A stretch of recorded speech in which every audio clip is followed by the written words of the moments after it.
হাদির উপর গুলিবর্ষণকারী একজনকে শনাক্ত করেছে পুলিশ। ওই ব্যক্তির ছবিও প্রকাশ করেছে ঢাকা মেট্রোপলিটন পুলিশ। সন্দেহভাজন ব্যক্তি ফয়সাল করিম নিষিদ্ধ ঢাকা মহানগর উত্তর ছাত্রলীগের সাবেক সহসভাপতি।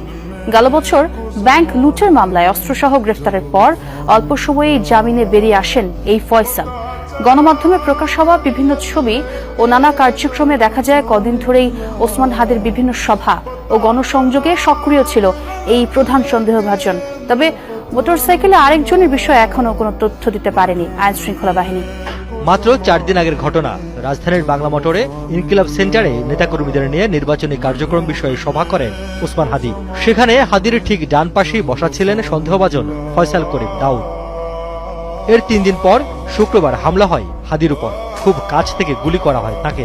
তার আগে মতিঝিল এলাকায় গণসংযোগে হাদির পাশেই দেখা যায় ওই ব্যক্তিকে।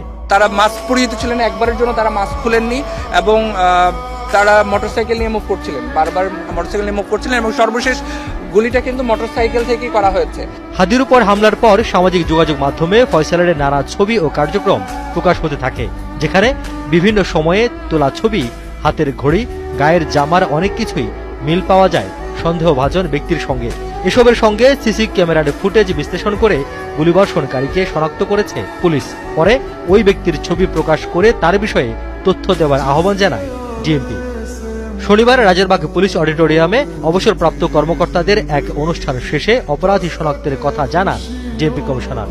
আমরা প্রাইম টার্গেটকে খুঁজতেছি এবং আপনারা বাই দিস টাইম নামও জেনে গেছেন, আমরা মিডিয়াতেও দিয়ে দিচ্ছি। প্রাইম টার্গেটকে খুঁজতেছি, এখনো 24 ঘন্টা পার হয় নাই। হোপফুলি আমরা এটা হিট করতে পারবো ইনশাআল্লাহ। গেল বছরের নভেম্বরে আদাবরে একটি প্রতিষ্ঠানের 17 লাখ টাকা লুটের ঘটনায় অস্ত্রসহ র্যাবের হাতে গ্রেফতার হয়েছিল ফয়সাল। অল্প সময়ে উচ্চ আদালত থেকে জামিনও পায়। 2018 সালের জাতীয় নির্বাচনে সাবেক স্বরাষ্ট্রমন্ত্রী আসাদুজ্জামান খানের নির্বাচনী টিমের সদস্য ছিলেন সন্দেহভাজন ফয়সাল। পুলিশের নথিমতে ফয়সালের বাড়ি পটুয়াখালী জেলার বাউফল উপজেলার কেশবপুর গ্রামে।